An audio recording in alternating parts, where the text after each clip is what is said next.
Sicha is Chele Yud, Sicha of Parshas Vayechi, the second Sicha. On the pasuk where Yaakov Avinu, before he passes away, he calls together all his sons. The pasuk says like this: Yaakov called to his sons, and he said, "Gather together, and I will tell you what's going to happen to you at the end of days." That's the end of pasuk Aleph. Pasuk Bey starts, Hikovtzu v'Shimul, gather together and listen, children of Yaakov, and listen to Yisrael your father. And then Yaakov begins to bless each tribe, each of his children, according to their individuality. So our Chazal tell us, the Gemara in Pesachim says, and Rashi brings it as well on this pasuk, which we're going to with certain differences, and we will discuss the nuances of the way Rashi brings this teaching of our sages in Seif 8, in chapter 8 of the Sikha. In the meantime, the Rebbe is going to discuss the actual teaching that our sages taught us on this topic, which is, as the Gemara in Pesachim says, Yaakov Avinu Yaakov, our forefather, wanted to reveal to his sons the Kates Hayomin, literally the end of days, and the Shechina departed from him. I'd like to just point out here that this word Kates Hayomin, comes from the book of Daniel. Okay, this is this in the Sikha. This comes up in various places. I think it would be maybe helpful just to deal with this topic at the very beginning. Right at the end of the book of Daniel, where it speaks about referencing the coming of Mashiach, it says, "You now go to Atolech Laketz. You now go to the end. V'tanuach and rest. V'tamid legarolcha. You'll stand up for your eventual fate. Leketz hayomin, the end of days." And here the Ketz hayomin. You notice I'm saying with a nun. The commentaries point out that this is really meant to be read like a mem, the end of days. You see, yomim with a mem at the end means days, end of days. Yamin means right. So here, in the simple reading of the pasuk in Daniel, we're supposed to understand at the end of days, the coming of Mashiach. It's a reference to wait till the end of days, the coming of Mashiach. Rashi in the Gemara in Pesachim, which speaks about Ketz HaYomin, and it says it with the language of right. He says, what does it mean, the end of days? Why is it called the Ketz, the end of Yamin, of end? There's something that is said about Golus that is Heishiv Achor Yemino. Hashem moves his right hand behind him, so to speak, because the right signifies Chesed, benevolence, kindness. And when we are in Golus, when we're in exile, Hashem removes that element or lessens that element of dealing with us with Yamin, with right. Leketz Hayamin, the end of days, means where Hashem will take away that Heishiv Achor Yemino. He will restore his dealings with us in a way of chesed, in a way of right.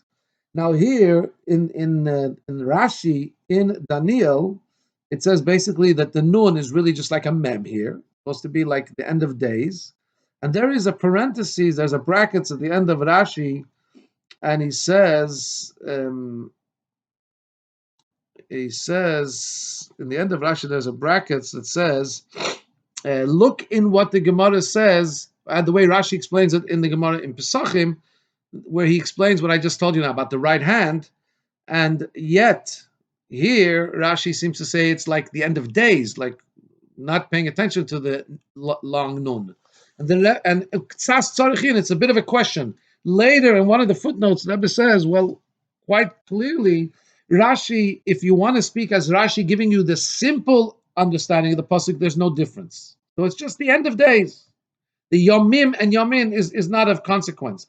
However, the Gemara, Rashi explains, Rashi's Pirush on Gemara is in the way of Gemara. The Gemara does bring the word Ketz HaYomin. So therefore, Rashi explains why that same time, it's not a different time, that same time, end of days, why there's also reference to it as being the end of Yamin, being related to the end of the concealment of Hashem's right hand, so to speak, and the going back to the right. So this comes up in continuation of the Sikha. I just put it in here because we're mentioning Ketz HaYomin. I don't want you to listen too carefully. I'm saying Ketz HaYomin or Ketz HaYomim. We're talking about the end of days, essentially. So Yaakov Avinu wanted to tell his sons about the end of days. The Shekhinah departed. So we have to understand, how does the Gemara know that Yaakov wanted to reveal to his sons the end of days? If you just read the simple reading of the pasuk, so basically there's a whole row of blessings that Yaakov Avinu tells his children. So maybe this is just an introduction. Get together, guys. I want to tell you all these things, and he tells them. So some Mepharshim say, well, it's because he uses the word ba'achris hayom. It says, I want to tell you what's going to happen at the end of days. We know from various places in Tanakh that the words ba'achris hayomim means the end of days. Kates hayomim, that same concept, the end of days, the coming of Mashiach. So he says, gather together. I want to tell you what's going to happen in the end of days. So that seems to be very clearly the indication why our sages learned he wanted to tell about the end of days. That's what he says. However, it's difficult to say that that's really the proof, because asked the Rebbe, this is not enough of a proof, because not everywhere does the end of days, Achris Hayomim, always mean the coming of Mashiach, which is Ketz Hayomim. Why? Like when Bilam, in the prophecy of Bilam, he says, I will tell what will happen to your people in the end of days, and there it's referring to David HaMelech. So it's a later stage. Achris can mean the end. It can also mean later, acha, after. So it was in later days, but not the end of days. Not Mashiach. It was talking about David HaMelech. So how do you know here it's not talking about that? Number two, even if we'll say that over here, the end of days is a reference to the Kates, Hayamin, the end of days, how do we know that Yaakov wanted to reveal it to his sons? In other words, how do we know he wanted to tell them when it would be? We know that there's a rule. We have reason to think that that wouldn't be something he would want to specify. We have a rule that's brought in the Gemara. It's brought down in Medrash. It's Yalkut Shimoni. The language of Yalkut Shimoni that the Rebbe quotes here is Liba lepuma loigalia, which means that this is based on a pasuk. It says, if somebody says, I'm reading out from the Medrash in Kehelis, also quoted in the Rebbe's footnotes. It was taught in the name of Rabbi Shimon. If a person will tell you, I know when the end of time is coming, when the Geula is coming, the redemption is coming, tell him there's a verse in Yeshaya that says that there's a day of retribution. Ki yoim nakam belibi, there's a day of retribution in my heart. And what does that mean? It's in my heart. The Gemara explains, the Medrash explains, the language in the Yalkut Shimoni is, Hashem says, it's in my heart. Yom nakam belibi, that day of retribution, the day of redemption, is in retribution for the negative people and redemption for Klal Yisrael. It's belibi, it's in my heart. Says the Gemara, it's not even revealed to my mouth. In other words, I don't say it. It's not explicit. It's not revealed. So this is something that, based on Gemara and Medrash, this is something that traditionally is not revealed. Hashem doesn't tell us when Mashiach's coming. So if so, why don't we just say that he wanted to tell them what's going to happen, right? And he did tell them some stuff that's going to happen when Mashiach comes. Why should we say that he wanted to tell them something which is secret and we know shouldn't be told? So why would we assume that that's what he means when he says, gather together, I'll tell you what will happen in the end of days? Why don't we just assume that he wants to tell them something more generic about the end of days, about Mashiach's coming, not the secret being when it's happening. Third question, since Rashi also brings this pirush, it must mean that this is a pirush, this is a commentary, this is a meaning in the reading of the verse that is coming out from the Pshutei Shemika, comes out from the simple reading of the pasuk. How do we see this simply in the 5-year-old reading the pasuk? That's chapter 1 of the Sichos. Just to recap, this pirush, where do we see the need to learn this way in the pasuk, that he wanted to reveal to them the secret of the end of days, referring to Mashiach, and the time Mashiach is coming? How do we see that? Chapter 2, the explanation is like this. The pasuk reads that he told them, gather together, I will tell you what happened at the end of days. End of pasuk 1. And then pasuk 2 says, oh guys, gather together and listen to what I have to tell to you. Hello, you just said gather and I'll tell you what happens at the end of days. Why are you telling again, gather and I'll tell you, gather and listen to Yisrael your father? You just said that. So obviously there was something he wanted to say, and he didn't say it. So he says, okay, never mind. Gather together, guys, I have something else to tell you. because all the list of things he told them after the second introduction, so that second introduction, gathered together, listen, sons of Yaakov, that's an introduction to that list of things that he tells them. But that can't be that list of brachas he gives them and information he prophesizes to them. That can't be going on the earlier statement he made. Get together, I'll tell you what happened at the end of the days, because you don't need two introductions to the same drasha. So therefore, we know there was something he wanted to say about the end of days, and he didn't say it. And that's why it doesn't say anything. It says only the Torah. Yaakov says, gather together, I'll tell you what happened at the end of the days. It doesn't say what. And then he says, gather together and I'll listen to Yisrael, your father. But that's already the next topic. Okay. However, we need to understand. Okay, we understand that the double expression in the pasuk is telling us something. That something wanted to be said, wasn't said. Something got a little off the initial plan. But how do we know what it is? How do we know that he wanted to tell them the secret of all secrets, the time when Mashiach is going to come? And for some reason, he wasn't able to tell it to them. Seif Gimel, Seif 3, the explanation says in Zohar and explained in Chassidus, that there are three expressions when we talk about speech, about saying something. There's dibur, you all know that from Vayidaber Hashem, right? Dibur is in the mouth. Amira, there's the word Amira, Vayomer. Amira denotes a deeper level of speech. It's even in the heart, it's coming from the heart. And then the word Hagida. Hagida, says the Zohar, is milin de chuchmasa, which literally means words of wisdom. They're coming from a deeper place.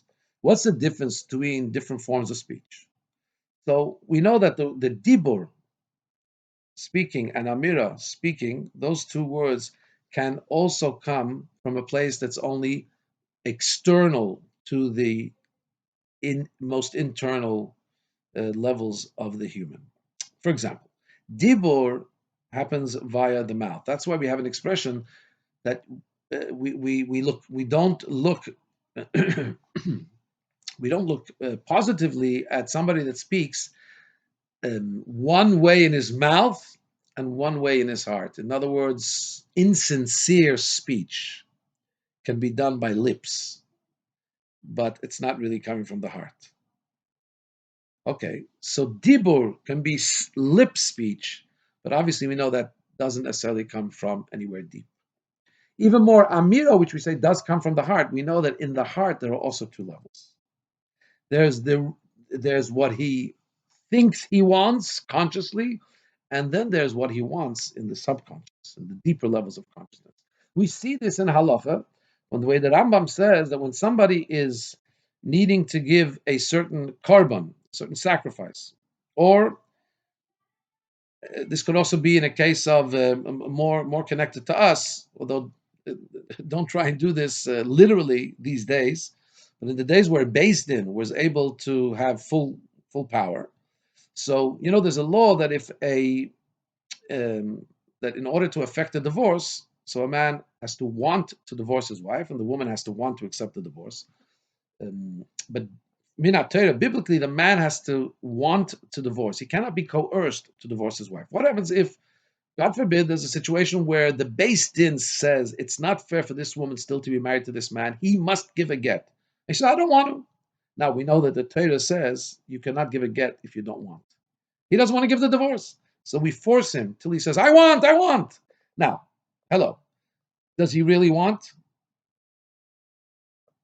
He says, I don't want. We know that when he said, I don't want, he really meant deep down, I don't want. What we're saying is, hello, we know, the Torah knows that if Beis Din said that according to the rules of the benevolent Torah, he needs to give a divorce, then deep down his neshama wants to do what Hashem wants. Yeah? Even though what he said earlier was coming from his heart. But when you force him, you're now taking away the Yetzer Hara that's causing him to say, I don't want to give. And when you dig a little deeper, you get to the Pnimius Alev, to the depth of the heart. A Jew always wants to do what Hashem wants. Parenthetically, I'm taking the liberty of saying this here, just because it could be it's simple. I hope it's correct. Somebody asked me when I was learning with him, this Sikha says, okay, does psychology also have this concept? I just want to use a very simple example. We know that if, God forbid, somebody says he wants to take his life, and could be they do want, we assume and we know that psychologically this is an aberration. This is not what he truly, truly wants. There's a deeper place where everybody wants to live. And could be some, God forbid, something has gone wrong somewhere in the system, or something has happened where the person on his conscious level does not want to continue to live. But we know that subconscious, deeper consciousness does want to live. Halacha is telling us, if Beis Din says he has to give a get, then deep down that's what he wants. On a more external level, not just on a verbal level. In his heart, he doesn't want to give it. But that's the external level of heart. So that's all Dibur and Amira. The word Haggadah, God is much deeper. Haggadah is from the depth of the heart.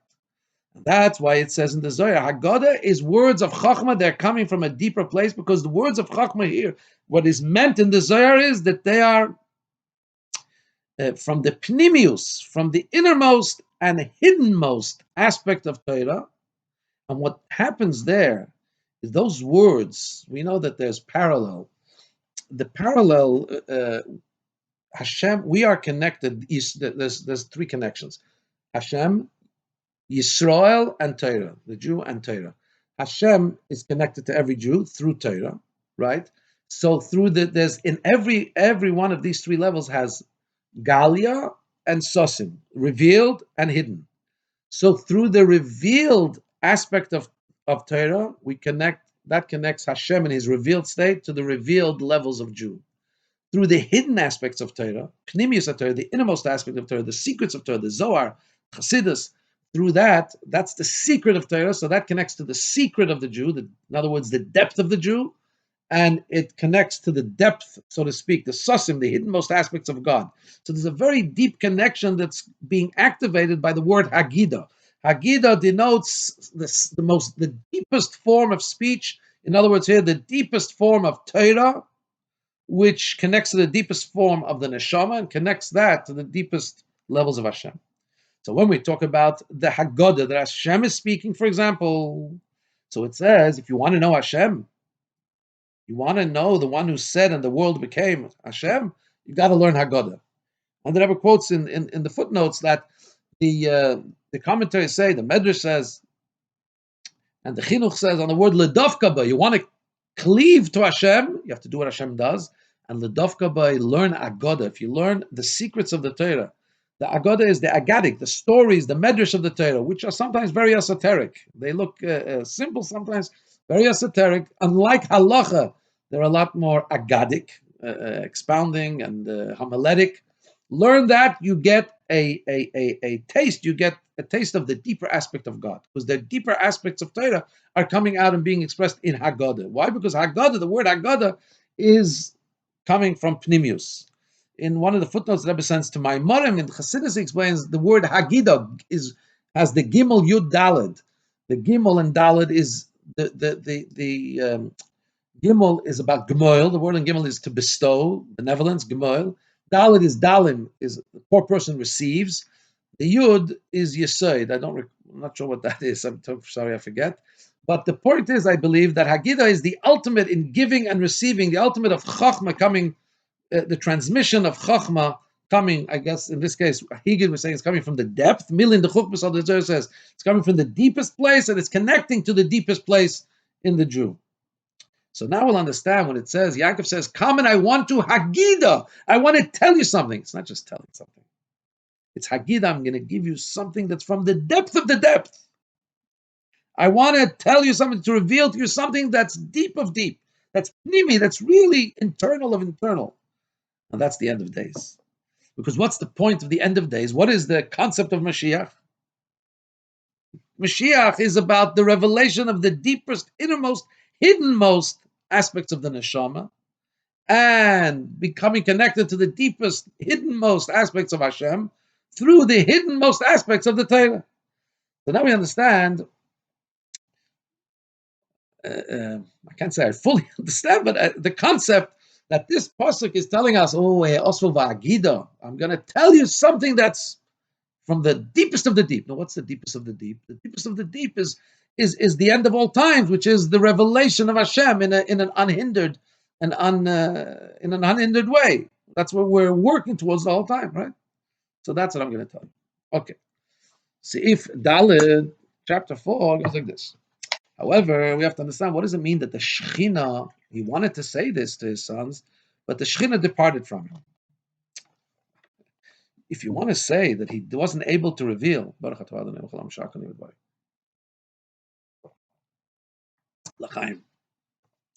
point is to say, why didn't Yaakov Avinu reveal the end of days?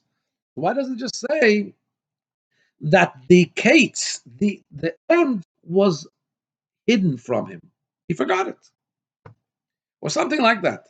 What does it mean that the Shekhinah departed from him?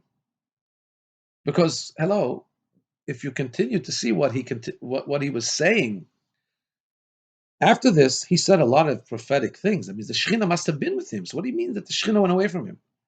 So he says, so the point is like this.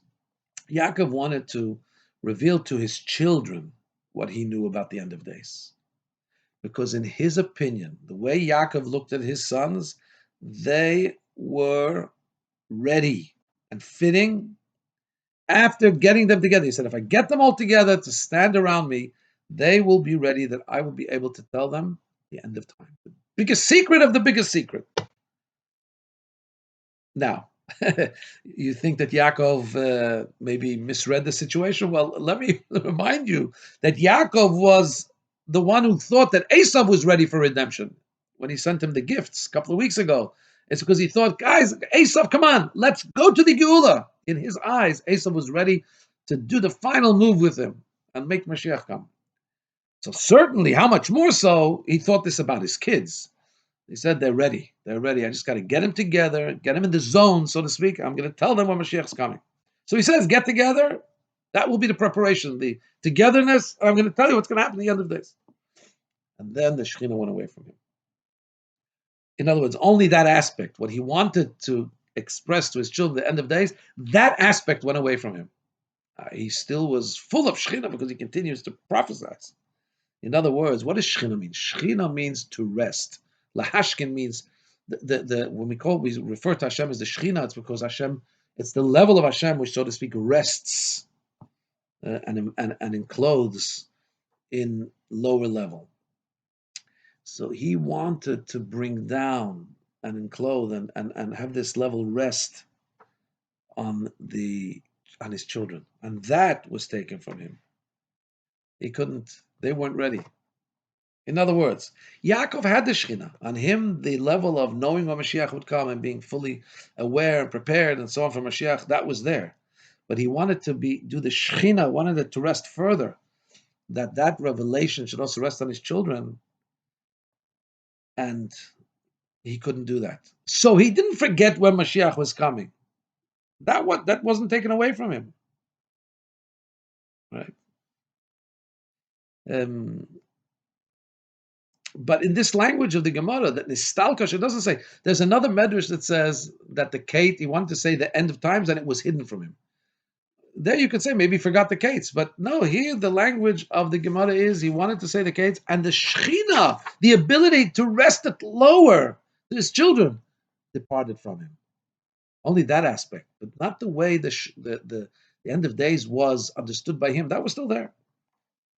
And this is why the Gemara says that the Shechina went away from him, not that he forgot the time. He just didn't have that ability to draw it down further.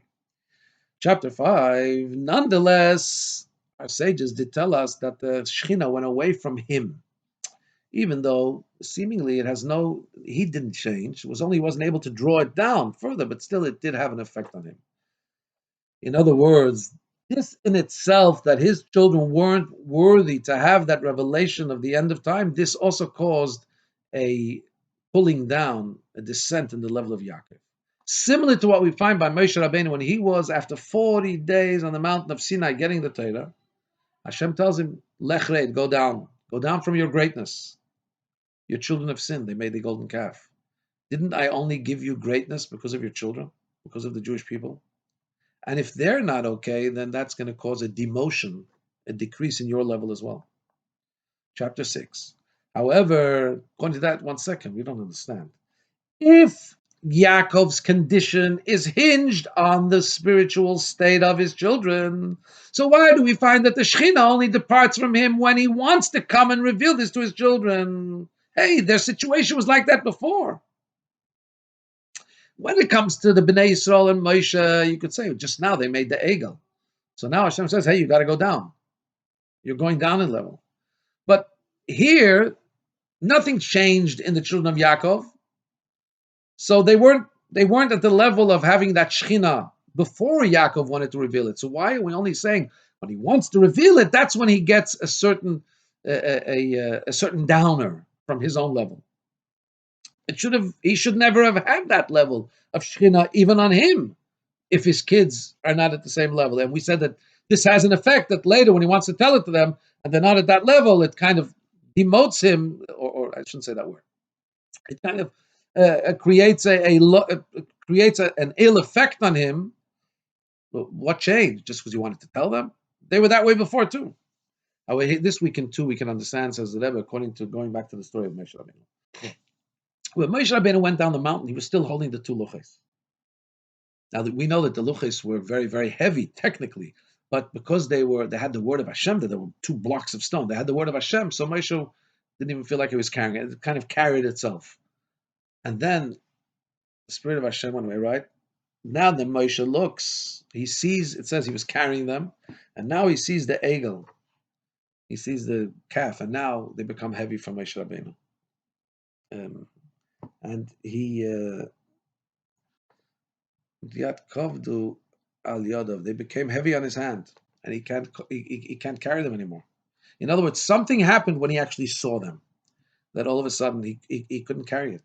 And he got upset, he got angry, and he threw the luchos off his hands, and he broke them. Says the Rebbe, what happened just because he saw them? He already had been told about it.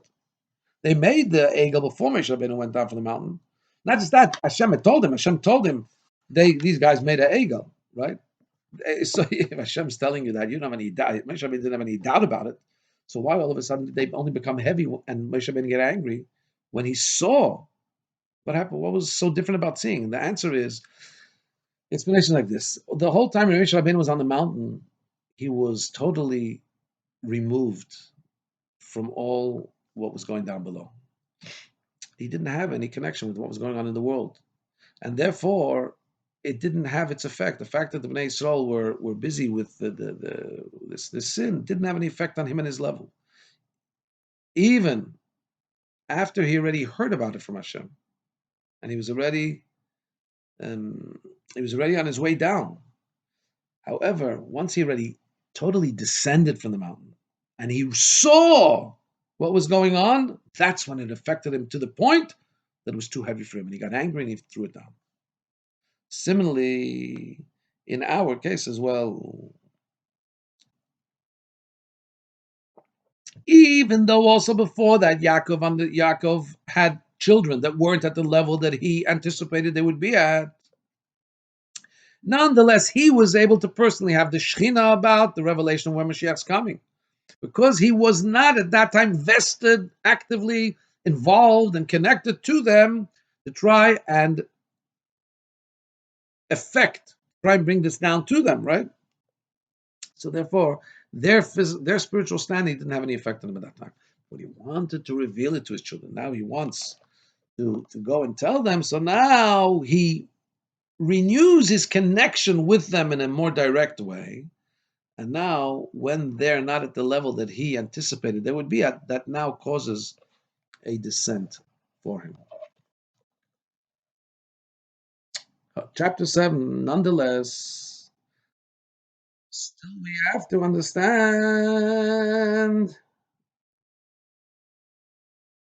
Why does the Torah tell us this?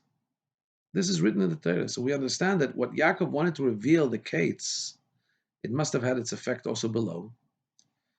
And there must be a teaching for us, an everlasting, eternal teaching for us. Because this is the Torah that's given to all the Jews for eternity. And the Torah tells us that Yaakov wanted to reveal this. And besides, says the Rebbe, we obviously understand that what a tzaddik wants to do never is unheeded or never gets unfulfilled. So how was what he wanted to do fulfilled, to reveal the Kates? So here too we have an example from Moshe Rabbeinu. Moshe Rabbeinu in general, Moshe and Yaakov are considered the same level. There's a concept that's spoken about in Kabbalah, and that is that Yaakov, um, he's being quoted here from Tikkunei Zohar. Yaakov is from the outside, Moshe is from the inside. They're the same level. One is the more external level, one the more internal level, whatever that means. About Moshe Rabbeinu, it says that through his tefillah, he wanted to go to Eretz Yisrael. Hashem said, "No, I can't take you." Right? He davened. He said, "I want to go see the land." What did he want to achieve? He wanted to give the Jewish people the gift of having a relationship with Hashem as if they see Him, with the certainty and the clarity as if they see Hashem. And Hashem denied that to him. So he wasn't able to draw down that level for the Jewish people to go into Israel with that clarity of connection with Hashem as if the clarity of vision. But he was able to bring down this level in what we call a derech makif, in a more makif is a surrounding way, not in an internalized way, but in a more surrounding way.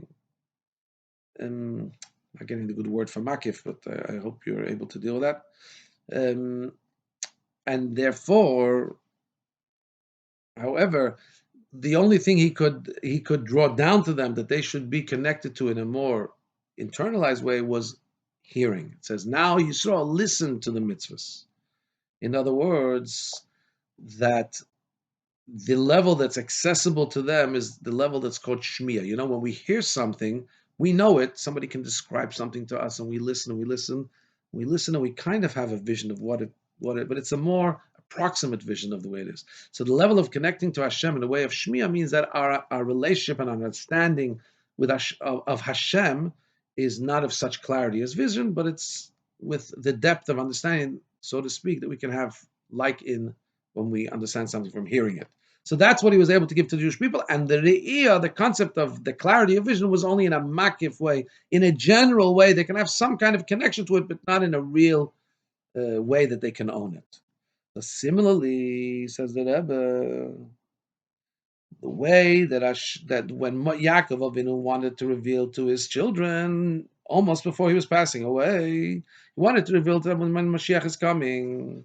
So even though the Shechina departed from him and he wasn't able to be mashkin, he wasn't able to draw this down to them, nonetheless, with this that he said, gather together and I will tell you, he was able to draw it in some way.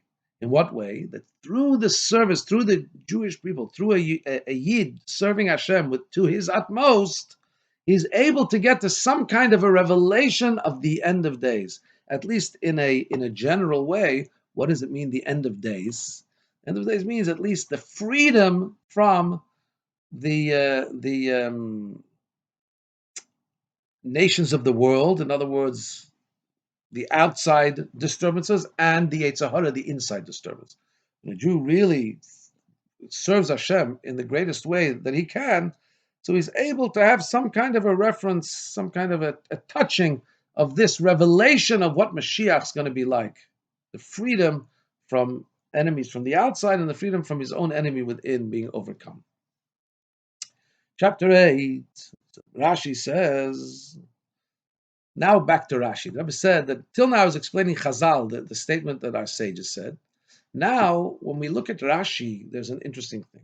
Rashi brings this statement of Chazal from the Gemara, which, right, but he changes it slightly. First of all, he doesn't say Yaakov wanted to reveal to his sons. He takes out the word sons. Number two, he doesn't say he wanted to reveal the Kates Hayomin, the end of days. He just says the Kates, the end. He wanted to reveal the end. And number three, he adds, but Hashem took it away. That aspect of Shechina departed from him. And he began to say other things, and the rest of the prophecy that Yaakov said. So those three changes we want to understand. And in the third change, what is difficult to understand is, well, what does Rashi add by saying, and Yaakov, after he tells us that he wanted to say the Kates and the Shechina went away from him, then it says, and he started to say other things in the next pasuk. why does Rashi have to say that? Why would Rashi add those words? I mean, what's added by that? So we have to say that in Pshutei Shel Mikra, in the simple reading of the pasuk, Rashi has to make these changes and say it in the way he does. Why? Bekitza says that just to say it shortly. First of all, Rashi puts his commentary on the words gathered together, not gathered together, but Agida lachem, I will tell you. So he doesn't have to say he wanted to tell his sons. The whole Rashi is on the words, tell you. You is the sons that are gathered there. Two, the whole difference between Kates Hayomim and Kates Hayomin has no relevance here. And it could be that according to the Medrash and Rashi, they're actually the same thing. As I told you earlier, the Rebbe says even though there's two different interpretations, but they're speaking about the same time. And maybe only in the Gemara, Rashi wants to explain that there's a concept of right that refers to Gula. But in the general statement, it really means the end of days, and that's it. There's no reason to. So Rashi can shorten that Chazal because he doesn't want to get us into this whole topic and just says Yaakov wanted to reveal the end. And we know what it's refers to, the Kates. Whenever just standard we say Kates in Torah, it's the Kates, the end of days. Third thing, why does he? How do we know that this is? He wanted to say something which he didn't say. So what we just said from the Zohar, the word higid, that means something very deep. That's not pshat for the 5-year-old. So how do we know that to speak Chiddush that he wanted to say something? Maybe he wanted to say something else. But Rashi says, because when he says, gather together and I will tell you what will happen at the end of days, there's no follow-on. And so Rashi adds these words. And he started to say other things. In other words, the psukim after where he starts saying his prophecies to each son, that's a new beginning and different things. So you can't say that that's what's meant in the pasuk that he tells them, gather together and I'll tell you what happened at the end of days. He doesn't say anything. And then he starts, not carrying on that. He starts other things. So Rashi has to point that out because that's the whole basis of how we know that this was something he wanted to say and didn't say, and this was about the end of days. And so this is also a lesson to chapter 9. This is also a lesson for our Abaydan. There are those that think they make the accounting of the world, so to speak. They try to put themselves in Hashem's shoes and to figure things out. You say the world has gotten so low down. How could it be that in our, what's called a Doir Yosef, in our orphaned generation, we can have the revelations of the Geula, of the redemption that's supposed to come in the future? These are revelations that the previous generations, which are much better than us, didn't merit to have. Our generation is the one? Question mark. So from this comes the teaching that because Yaakov Avinu wanted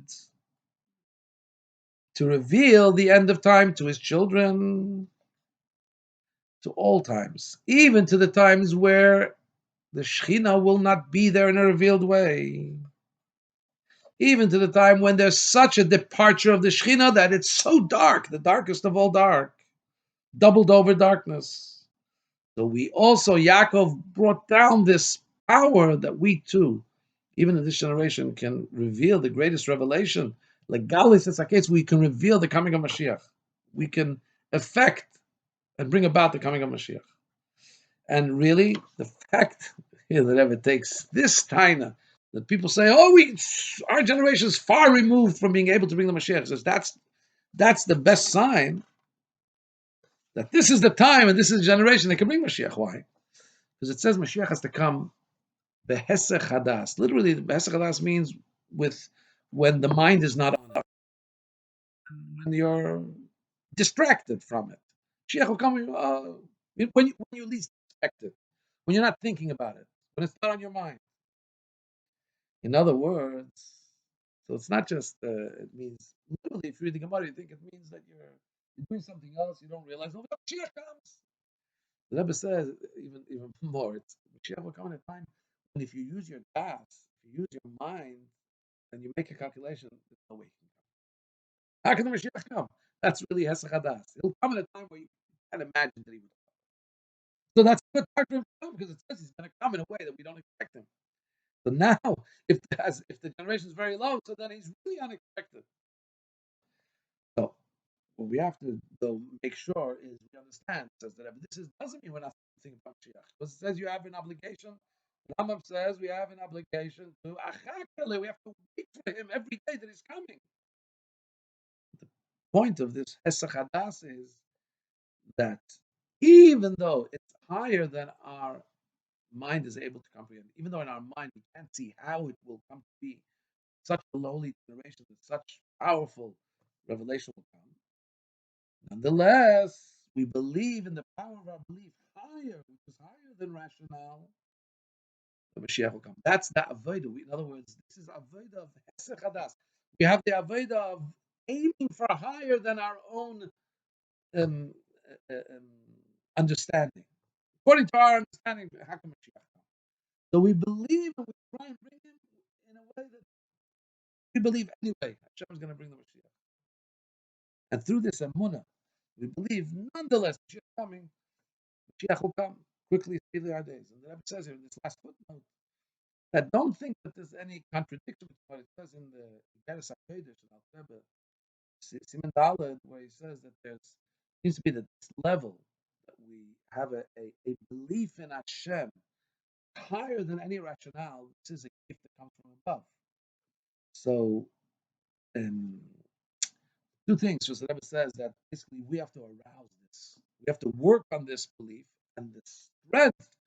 Now, things. How can you work on a believe in something that's beyond rationale?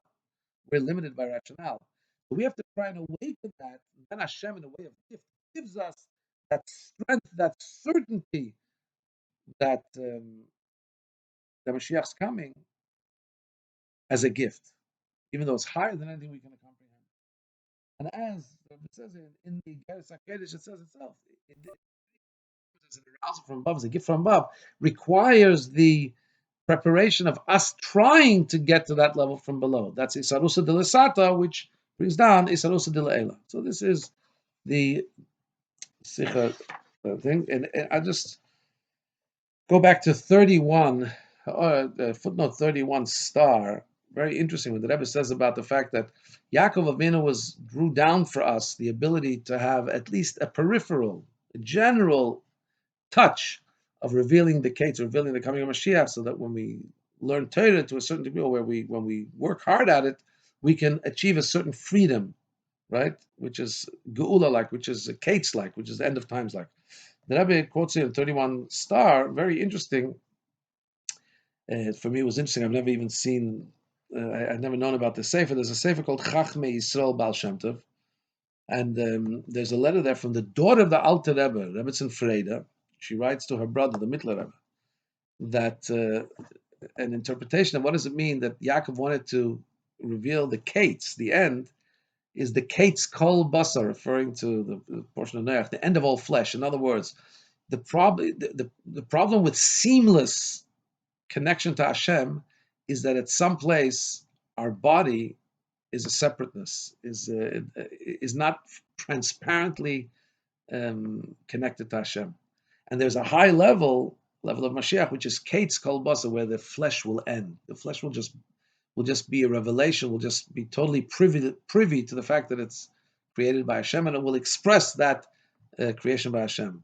And Yaakov Avinu wanted legalis asaketz. He wanted to bring down to his children that end of all physical separateness.